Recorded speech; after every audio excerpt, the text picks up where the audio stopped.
learners of English greeting. This is M. Rahman and I welcome you to our AC classes of English language. Today our topic is to transform the given sentences as per instructions. Instructions क्या होती हैं? कभी हमें एक sentence दिया जाता है और इंस्ट्रक्शन होती है कि इस सेंटेंस को आप कॉम्प्लेक्स में बदलें, इसको आप कंपाउंड में बदलें या सिंपल सेंटेंस में बदलें। तो जैसी भी इंस्ट्रक्शन होती है वैसे ही हमें चेंज करना होता है। ट्रांसफॉर्मेशन का जो मीनिंग है वह यह है कि हमारा सिंटैक्स मीन्स स्ट्रक्चर चेंज हो सकता है लेकिन उसका सेंस नहीं बदलना चाहिए। तो क्लोजेज से ट्रांसफॉर्मेशन करना सिंपल सेंटेंस में और सिंपल सेंटेंस से ट्रांसफॉर्मेशन करना कॉम्प्लेक्स एंड कंपाउंड सेंटेंसेस में, इसके लिए हमें बहुत सारी बातों की जानकारी होनी ज़रूरी है। हम कई बार कंफ्यूज होते हैं। पॉइंट नंबर 1 कि कंजंक्शंस कौन सा किस क्लोज के अंदर आता है। दूसरी बात, कई बार एक जैसे दिखने वाले कंजंक्शंस की क्लोज ही अलग होती है, वह सेंटेंस ही अलग होता है। हमने एक कंजंक्शन देखा तो हम कंफ्यूज होते हैं कि ये कॉम्प्लेक्स सेंटेंस में है या कंपाउंड सेंटेंस में है, और बहुत सारे कंजंक्शंस हैं कॉम्प्लेक्स सेंटेंस में और उससे कुछ कम कंजंक्शंस हैं कंपाउंड सेंटेंस में।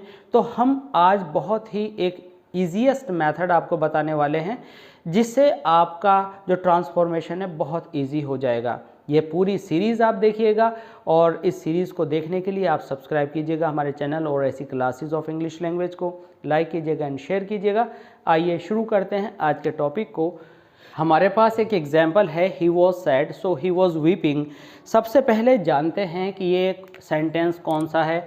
तो हम आपको बता दें कि यह कंपाउंड सेंटेंस है। कंपाउंड सेंटेंस के अंदर सो आता है और इसका मतलब होता है अतः या इसलिए, और सो को यूज़ किया जाना और सो के बाद जो रिज़ल्ट आता है वह कंपाउंड सेंटेंस होता है। अब आपको इंस्ट्रक्शन मिला कि आप इसे कॉम्प्लेक्स सेंटेंस में बनाएं।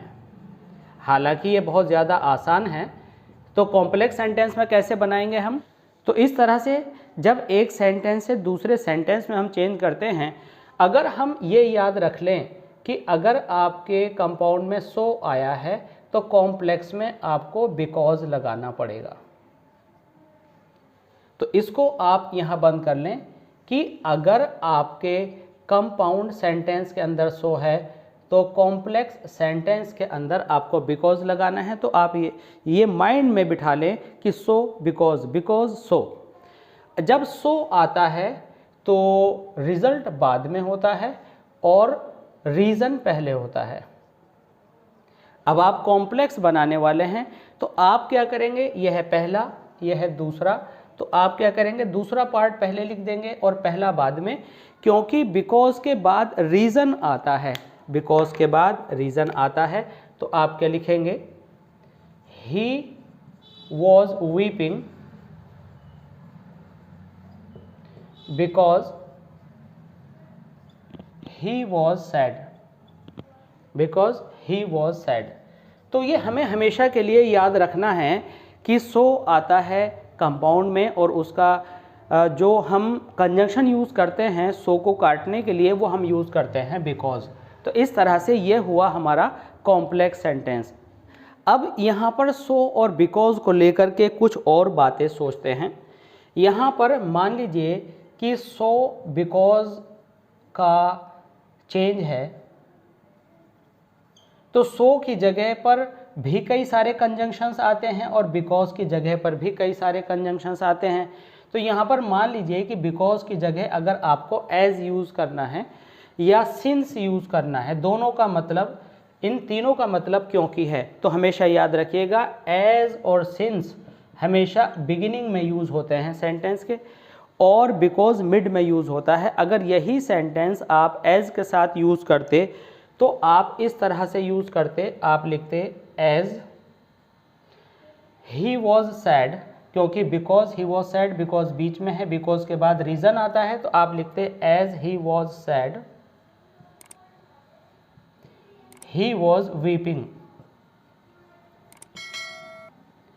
और यहाँ पर आप एस की जगह सिंस भी लिख सकते थे। तो ये आपका कंपाउंड से कॉम्प्लेक्स में बदलना हुआ। कभी कभी क्या होता है कि आपको कॉम्प्लेक्स सेंटेंस दिया गया होता है और कहता है कंपाउंड में बदलिए, तो सीधी सी बात है बिकॉज से आप सो लगा दीजिए, यानी एज और सिंस से आप सो लगा देंगे तो आपका ट्रांसफॉर्मेशन बहुत आसान हो जाएगा। अब हम सीखेंगे कुछ दूसरे कंजंक्शंस को कि कंपाउंड का कौन सा कंजंक्शन ट्रांसफॉर्मेशन में कॉम्प्लेक्स के किस कंजंक्शन से चेंज होता है। आइए देखते हैं। यहाँ पर इस सेकंड एग्जाम्पल में हमारे को दिया गया है यहाँ पर सो दैट के साथ हम में और माइट का यूज़ करते हैं और ये अपने आप में क्या होता है, कॉम्प्लेक्स सेंटेंस होता है। यहाँ पर आप नोट कर लें, इसको हम लिखते हैं कॉम्प्लेक्स सेंटेंस। हमने कॉम्प्लेक्स लिखा, अब हमें क्या बनाना है, हमें बनाना है कंपाउंड सेंटेंस। अब यहाँ पर सो दैट को हम क्विकली, एग्जामिनेशन में हमारे पास टाइम कम है तो कैसे जानें कि सो दैट की जगह पर कंपाउंड में क्या यूज़ करते हैं। तो जानने से पहले हम इसको पहले एनालिसिस करते हैं। इसका मतलब होता है ताकि, और ताकि के बाद आपका यहाँ पर आ रहा है पर्पस ताकि वह पढ़ सके। तो ताकि वह पढ़ सके में आपको मिला क्योंकि वह पढ़ना चाहता था। तो यहाँ पर हम इसको देखेंगे कि आपको मिला सो दैट हुआ बिकॉज के बराबर। तो अभी हमने पीछे कंजंक्शन पढ़ा था तो हम कहेंगे कि भाई सो दैट बिकॉज के बराबर है, तो इसको चेंज करेंगे हम सो में। सो मीन्स इसलिए। अब यहाँ पर देखने वाली बात यह है कि यहाँ सो दैट के बाद माइट यूज़ हुआ है, लेकिन कंपाउंड में सो अकेला यूज़ होता है। तो हमें ये बात बिल्कुल अच्छे से क्लियर हो गई कि सो दैट को पहले हमने बिकॉज में बदला और बिकॉज को हमने सो में बदला, तो मिलाकर रिजल्ट ये आया कि सो दैट वाला सो में बदल जाता है। तो हम इसको पहले इसकी हिंदी देखते हैं। ही केम टू मी, वह मेरे पास आया ताकि वह पढ़ सके। तो हम कहेंगे क्योंकि वह पढ़ना चाहता था। अब क्योंकि आया, तो जब आप क्योंकि वाले को सो में बदलते हो तो ये पहला था, ये आपका दूसरा पार्ट था, तो आप 2 और 1 करके बीच में सो लगा देते हो, मीन्स ही माइट लर्न। तो इसको आप हिंदी और उर्दू में थोड़ा सा ट्रांसलेट कर सकते हैं और आप सोचेंगे वह पढ़ना चाहता था, वह पढ़ सके को आपको थोड़ा सा syntax means structure of sentence में चेंज करना पड़ेगा और आप लिखेंगे वह पढ़ना चाहता था, यानी इतना आपको खुद से चेंज करना पड़ेगा। ही वॉन्टेड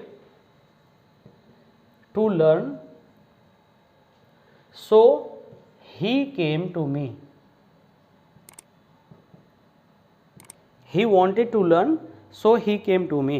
तो ये जो आपको यहाँ पर कुछ चेंज देखने को मिला, जैसे हमने वॉन्टेड टू लर्न किया, तो सेंटेंस की सिचुएशन के अनुसार आप उसको ग्रामेटिकली चेंज कर सकते हैं। ट्रांसफॉर्मेशन कहती ही यह है कि सेंस एक जैसा आना चाहिए, सेंस हमने एक जैसा कर दिया।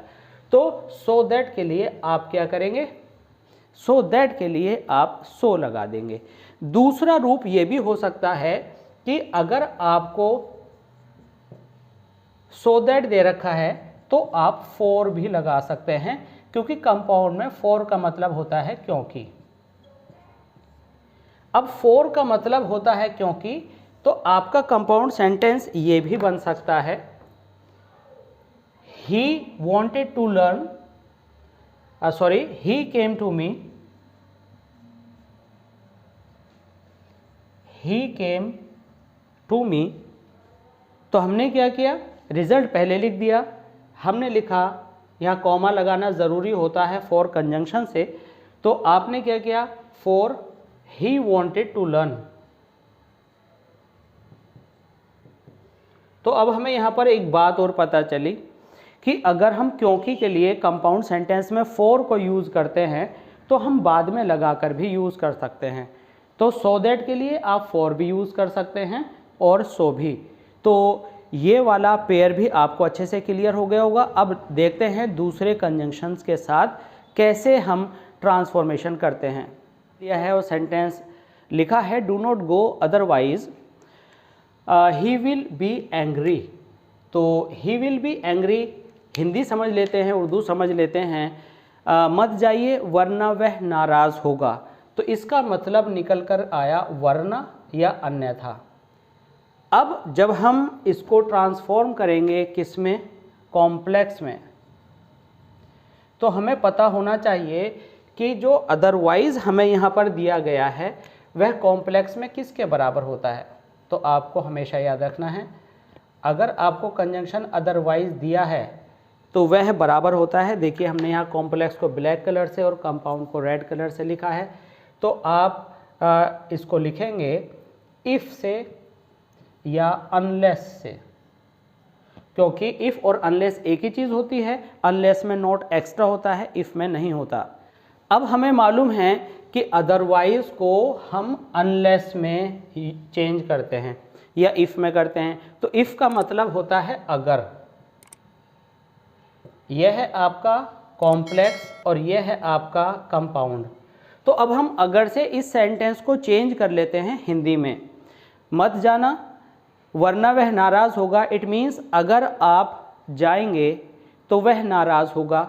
तो यहाँ पर अगर अदरवाइज में नॉट दे रखा है तो कॉम्प्लेक्स में नॉट हट जाएगा, अगर नॉट नहीं दे रखा तो नॉट आपका लग जाएगा। कैसे, आइए देखते हैं। हम कहेंगे इसका सब्जेक्ट क्या है, इम्पेरेटिव में सब्जेक्ट यू अपने पास से आप लगा लें, तो आप इसका सॉल्यूशन इस तरह से देंगे, if you go he will be angry. तो आपने देखा कि यहाँ नोट लगा था तो हमने यहाँ नोट हटा दिया, तो हम इफ़ के साथ यूज़ करते हैं। अब एक ऐसा एग्जाम्पल लेते हैं जिसमें हम डू नॉट को हटाएंगे। तो यहाँ पर हम एग्जाम्पल ले रहे हैं, हमने कहा, यहाँ पर लिखा हमने गो, जाइए वरना वह नाराज़ होगा। तो अब हम यहाँ क्या करेंगे, हम यहाँ लिखेंगे if you do not go he will be angry. अब यहाँ पर इफ़ और डू नॉट दोनों को जोड़कर आप लिख सकते हैं unless you go he will be angry.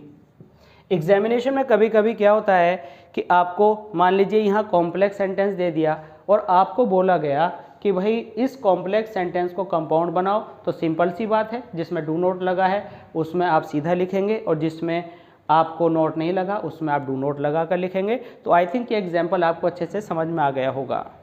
यहाँ पर हमारे पास नंबर 4 पॉइंट पर कॉम्प्लेक्स सेंटेंस को लेकर के 4 वेरियस डिफरेंट एग्जाम्पल्स हैं। पहला एग्जाम्पल है as soon as he comes I feel happy. दूसरा है no sooner had he come than I felt happy, and the next one is hardly had he come when I felt happy.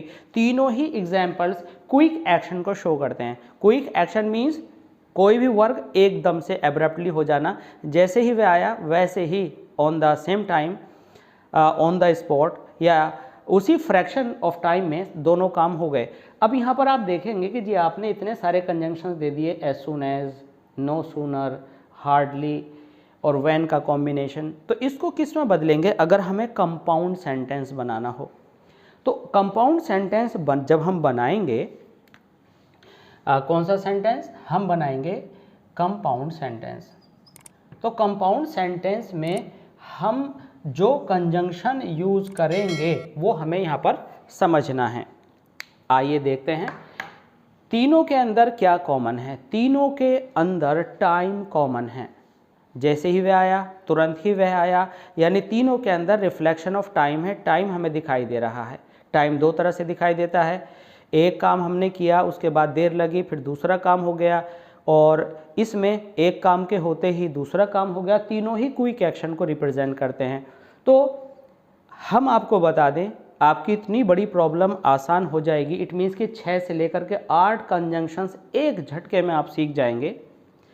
Compound sentence के अंदर हमने इसे short में compound को इस तरह से लिखा है, जब भी आपको कोई टाइम क्लोज दी गई हो, टाइम क्लोज किसके अंदर, हमने कॉम्प्लेक्स ब्लैक से लिखा है, तो हम यहाँ पर कॉम्प्लेक्स को CPX लिख रहे हैं। कॉम्प्लेक्स सेंटेंस में टाइम क्लोज अगर दिया है तो आप क्या करते हैं, कंपाउंड सेंटेंस के अंदर केवल और केवल एक काम आप करते हैं कि एंड लगा देते हैं।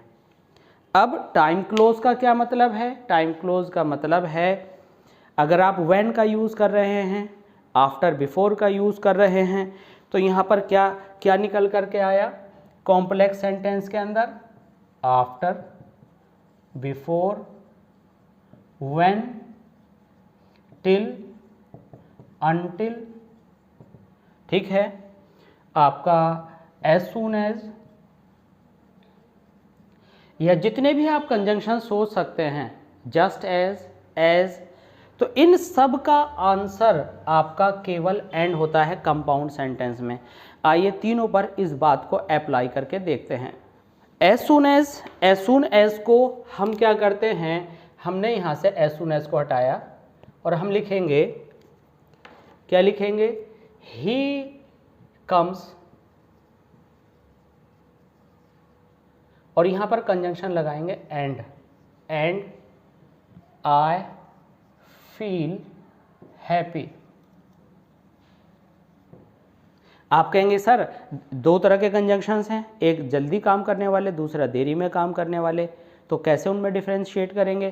तो अगर आपको क्विक एक्शन दिखाना है तो he comes and I feel happy on the spot, suddenly, at the same time, ये एडवर्ब आप आखिर में ऐड कर सकते हैं और ना चाहें तो कोई प्रॉब्लम नहीं है। अगर आप कॉम्पिटिटिव एग्जामिनेशन में सही ऑप्शन चूज कर रहे हैं तो आप ये देख लें कि अगर किसी ऑप्शन के अंदर immediately, on the spot, at the same time जैसे एडवर्ब्स बाद में दे रखे हैं तो आप उसी को राइट आंसर लगाएंगे। यहाँ पर नेक्स्ट एग्जाम्पल में no sooner had he come than, तो आप देख रहे हैं कि यहाँ नो सूनर है और अब की बार यहाँ हैड आ गया। ये कॉम्प्लेक्स सेंटेंस है। कॉम्प्लेक्स सेंटेंस में एक प्रिंसिपल क्लॉज होती है, एक सबऑर्डिनेट क्लॉज होती है, जबकि कंपाउंड सेंटेंस में कोऑर्डिनेट क्लॉजेज होती हैं। तो अब आप क्या करते हैं कि प्रिंसिपल क्लॉज के बाद कोऑर्डिनेट दोनों हम वज़न होती हैं, तो यहाँ पर तो आपने एंड लगा देना है। ठीक है, इसका कलर बदलते हैं समझने के लिए।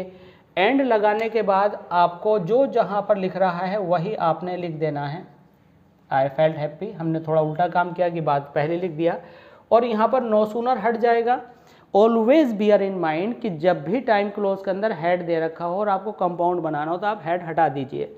इट मीन्स बिल्कुल हटाया आपने, और यहाँ पर इसकी सेकंड फॉर्म कर दीजिए, he came and I felt happy. ऐसे ही यहाँ से हार्डली हटा और हेड हटाकर आप सेकंड फॉर्म कीजिए और आपका आंसर होगा he came and I felt happy.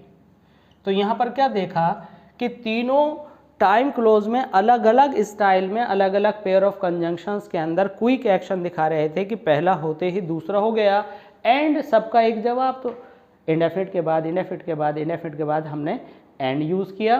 Present का कॉम्बिनेशन है तो प्रेजेंट की तरह से, पास्ट का कॉम्बिनेशन है तो पास्ट की तरह से। तो ये आई होप समझ में आ गया होगा आपको कि after, before, when, till, until, जितने भी सारे टाइम के कंजंक्शंस हैं उनका आंसर एंड होता है, और जिधर भी हेड आ रहा उधर आप सेकंड फॉर्म कर लें। आई होप कि बहुत अच्छे से आपको समझ में आ गया होगा। अब देखते हैं एक और एग्जाम्पल, एग्जाम्पल नंबर 5 में, जो कि अपने आप में कॉम्प्लेक्स सेंटेंस है। Be careful लेस्ट you should fail, इस शुड को भी हम यहाँ पर ऐड कर लेते हैं क्योंकि लेस्ट के साथ शुड का कॉम्बिनेशन होता है। इसका मीनिंग होता है कि एहतियात बरतिए, कहीं ऐसा ना हो कि आप फेल हो जाएं, कहीं आप फिसल जाएं, कहीं आपको चोट लग जाए, तो एक अंदेशा होता है जो हम डाउट को क्लियर करते हैं। तो यहाँ पर हमें सीखना है कि अगर हमें लेस्ट दिया हुआ है तो कंपाउंड सेंटेंस में आप यूज़ करेंगे अदरवाइज। ये किस में? कंपाउंड में, और ये किस में? कॉम्प्लेक्स में। तो ये आपका रूल हो गया। आपको बिल्कुल ये रट लेना है कि लेस्ट अदरवाइज में बदलता है, और अदरवाइज वाला अगर सेंटेंस आया है तो वह लेस्ट में बदलता है। तो अब आप अदरवाइज का मतलब होता है वरना, तो इसे वरना को लेकर के ट्रांसलेशन बना करके देखें। तो आप क्या देखेंगे? आप देखेंगे कि be careful as it is आप लिख देंगे, उसको दूसरा कलर हम यूज़ करके लिखते हैं, बी केयरफुल अदरवाइज यहाँ पर हमें शुड बदलना पड़ेगा और हमें विल करना पड़ेगा, क्योंकि अदरवाइज के साथ कोई कंपल्शन नहीं है कि आपको शुड लगाना पड़े। तो ये हो गया आपका compound sentence, be careful otherwise you will fail. और अगर आपको अदरवाइज वाला दिया है तो आप ऐसे कहेंगे be careful लेस्ट you should fail. तो ये आपको बहुत अच्छे से समझ में आया होगा। इसके बाद लगे हाथ हम यहाँ पर एक आज के इस वीडियो का लास्ट कंजंक्शन देखते हैं, और वह है यट। यट कंपाउंड सेंटेंस के अंदर आता है। जबकि के लिए, फिर भी के लिए इसका जो एक सेंटेंस है, he is poor yet he is large hearted. Large hearted means बड़े दिल वाला या खुले दिल वाला। अब यट आया, यट का मतलब होता है फिर भी। तो कॉम्प्लेक्स में आप क्या करेंगे, कॉम्प्लेक्स में जो आपका यानी यट हमें दिया है यहाँ पर, यट को हम ऑल्दो के साथ यूज़ करेंगे। ऑल्दो यट, यट या यट की जगह कॉमा, ये होगा आपका कॉम्प्लेक्स और ये होगा आपका कंपाउंड। तो इसे आप बॉक्स में बंद कर लीजिए। इट मीन्स अगर आप इसका कंपाउंड से, ये इस वक्त कंपाउंड है, अगर आप कॉम्प्लेक्स बनाएंगे तो इसमें आपको क्या कर देना है, केवल शुरू में ऑल्दो जोड़ देना है और एज इट इज आप सारा सेंटेंस लिख देंगे, ही इज पुअर। ठीक है, यट चाहे लिखें या ना लिखें, या तो कॉमा लगाएं या यट लगाएं, और बाकी नेक्स्ट पार्ट आप एज इट इज उतार देंगे। तो आई होप ये कन्वर्जन, ये ट्रांसफॉर्मेशन आपको बहुत अच्छे से समझ में आया होगा। इस तरह की सीरीज़ में आगे बढ़ने में आप देखिए कि कौन कौन से कंजंक्शंस आपको परेशान कर रहे हैं, और उन कंजंक्शन से निपटने के लिए जहाँ जहाँ भी आपको प्रॉब्लम है, आप कमेंट सेक्शन के थ्रू हमसे जुड़े रहिए। और अगर आपने अभी तक भी हमारा चैनल सब्सक्राइब नहीं किया है तो सबसे पहले आप सब्सक्राइब करें, बेल आइकन को हिट करें, लाइक करें और शेयर ज़रूर करें उन स्टूडेंट्स को जिनको इनकी नीड है। तो मिलते हैं इसी सीरीज़ में दोबारा आपसे जल्दी ही। Thanks for being with us, thanks a lot.